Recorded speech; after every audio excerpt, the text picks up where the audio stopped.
Everybody probably knows this guy, Sir Alec Baldwin.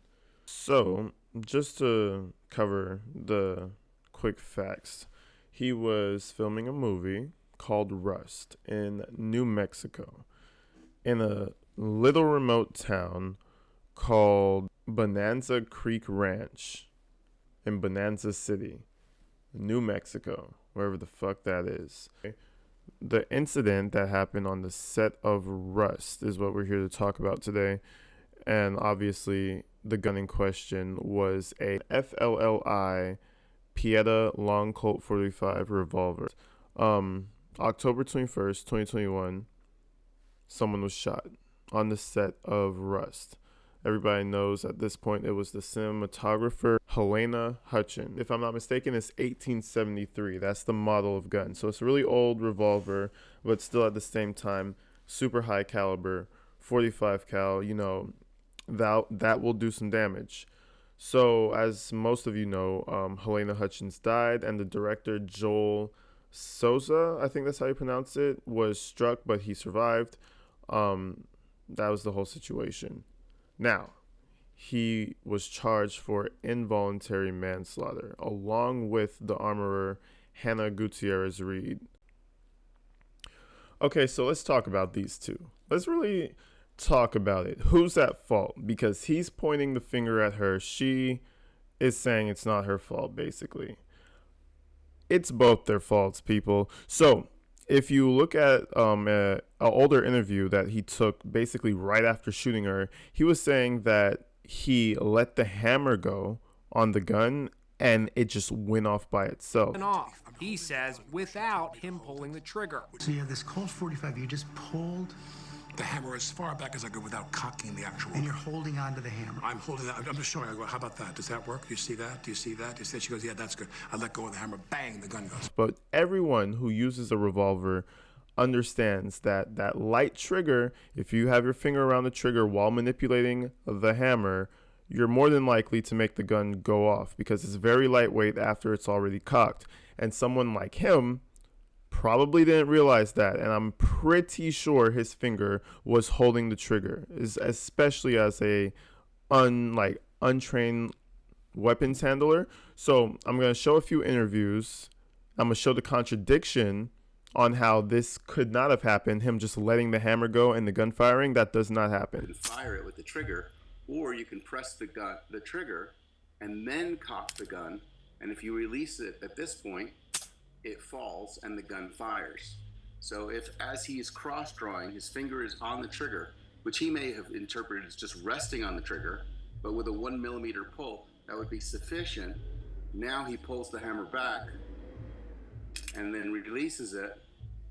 He doesn't have to press the trigger again if he's already got pressure on it in order for the gun to fire. And I think that's really a key point. All right, so basically a breakdown of what I believe happened is that he had his finger on the trigger and started cocking the weapon. Now, like he said, he pulled it all the way back to where it was fully cocked, right? That means you're able to pull the trigger right after it's fully cocked, that 1 millimeter pull, like Mr. Man just said, which means he pulled the trigger, he cocked the gun and pulled the trigger. Doesn't matter if he pulled the trigger first or after, it will still go off. And honestly, he kind of snitches on himself in that same interview where he's mocking what he did. If you notice, his index finger where you pull the trigger is curled. He's subconsciously remembering how he actually did it. Finger curled around the trigger, pulling the hammer back. And like everyone knows who uses revolvers, those triggers are like hair triggers. They're the most sensitive after cocking the hammer. That's what I believe happened, folks, and I'm pretty sure the jury will see it the same way. Does that work? Do you see that? Do you see that? Do you see that? She goes, yeah, that's good. I let go of the hammer. Bang, the gun goes. All right, now let's rewind real quick and take an avenue over to Mrs. Reed, the armorer, because she's the mastermind. She provided, or she's supposed to prohibit the actual use of live ammo, right? But in a certain interview that we saw, she actually wants live ammo on sets because in her history, she's been basically recorded asking for live ammo so someone can shoot the gun for real, and they just told her hell no, of course not. So this is all speculation, but with a history like that and live ammo appearing on the new set that you're working on, and on top of this, you're the armorer, you know what I mean? You're the guy, so to speak. So we're going to throw another interview up here and kind of show you how two of these people are super at fault right now. You're okay. Sorry. Just relax. Just relax. I'm so scared. You're all right. Just relax. A flustered Hannah Gutierrez-Reed, the armorer in charge of all weapons on the set, seems to be surprised when she's told Baldwin was holding the gun. He had the gun, you know what I mean? Alec Baldwin did? Yeah. Oh, are you serious? So, Cameras were also rolling during extensive sit-down interviews where despondent Gutierrez-Reed made a phone call before speaking to investigators. They were dummies. That's what I'm saying. I checked them, they rattled. When rounds rattle, it's an indication the ammunition is a dummy round.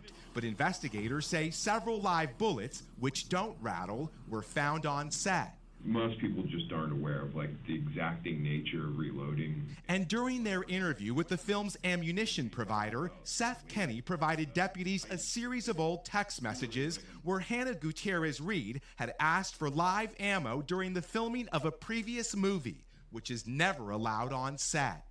She wanted to shoot live ammo out of the guns, the TV movie guns, and I said, no effing way, obviously.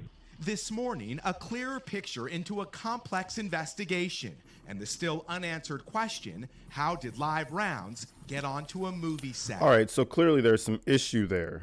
Clearly Mrs. Gutierrez might be on some shit, if you know what I mean. Maybe she was trying to make it more cool. Maybe she was saving it for later, but nonetheless, she should not have been bringing live ammo there. So I'm going to throw something in here just to show you guys how a Pieta is properly handled and just the tendencies of how these guns tend to, fire. They're typically single action guns. There is a middle stop, so you can half cock the gun, which again proves why the hammer could not have fallen and killed that girl without him pulling the trigger. But yeah. As you can see, you have to cock every time. Featured on this Gun of the Week, the Davidson. Look at that. So basically, as you can see on this diagram, the trigger will get closer to the wall the more that hammer is cocked. Now, if you fully cock it, this trigger will go all the way back to the wall. And at that point, you have that 1 millimeter pull, very slight, and the gun will go off. It's a really good feeling. It makes you super accurate.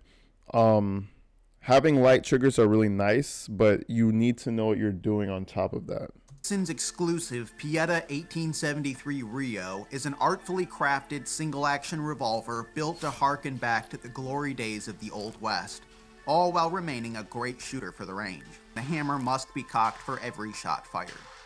True to the traditional format of the 1873 Rio, the gun also features a side-mounted loading gate treated with embellishments. The gate provides access to the blued embellished cylinder that offers room for 6 rounds of .45 Colt. Despite this capacity, the Pieta-produced design incorporates a traditional fixed firing pin attached to the hammer rather than using a transfer bar like more modern revolver models. This means that safe carry of an 1873 Rio is done the old Colt way, 5 rounds loaded with the hammer down on an empty chamber. Given that most people aren't employing single-action SAA-style revolvers in defensive or hunting roles these days, the Davidson's exclusive 1873 Rio is a great eye-catching revolver for fun at the range. All right, so now we move forward to the director, Joel Souza. Now, he has a small part to do with this entire story, just because the only part he has to do with the story is that he got shot by Alec Baldwin. Now, the story goes is that the cinematographer gets hit and it goes through her back and into his shoulder. So it's a 2-for-1 in this one shot. Talk to me? Yeah. Okay, thank you, sir. Hi, sir. Hi. What's your name, sir? I'm Deputy Lujan. Interview. Kind of tell me what happened. We're filming at Bonanza Creek Ranch. Uh-huh. What was that, 25 or something? We were rehearsing in the church set.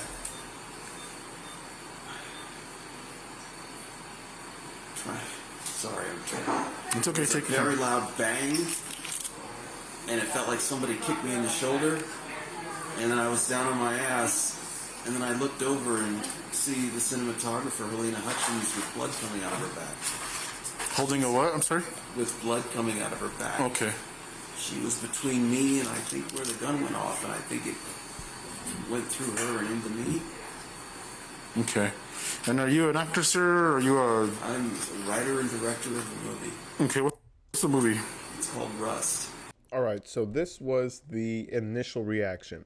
That was the initial reaction of Sosa, and later on, he'll give a more in-depth reaction, basically just following up right behind Alec Baldwin, giving his condolences, but basically a deeper expression of what he felt for that person after he got all the drugs out of his system.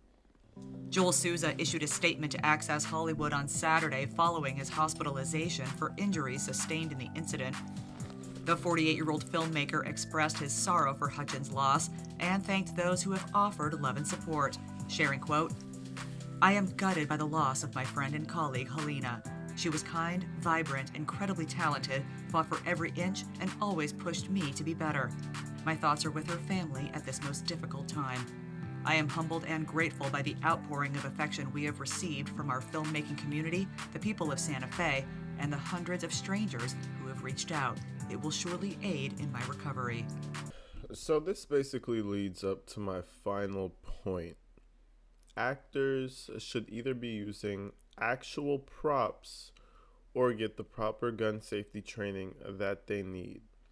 Now, if you do any type of research, you'll realize that most movies use real guns and real live blanks because it's cheaper. Getting an actual prop will be a lot more expensive. So, to fix the problem, send them on a 2-week course of gun safety training or get actual props. There's no reason that a movie that could bring in hundreds of millions of dollars in box office can't spend a couple thousand to train their actors or just buy some prop guns in the first place, to where there is zero chance, to where there is no armorer needed to get the movie popping.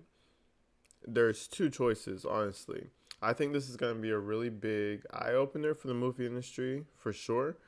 And when they move forward from this point, it'll be interesting to see what they do to try and make this not happen again. So we'll see how this trial plays out. They're charged with these charges, but the trial has yet to start, so we'll see how that goes.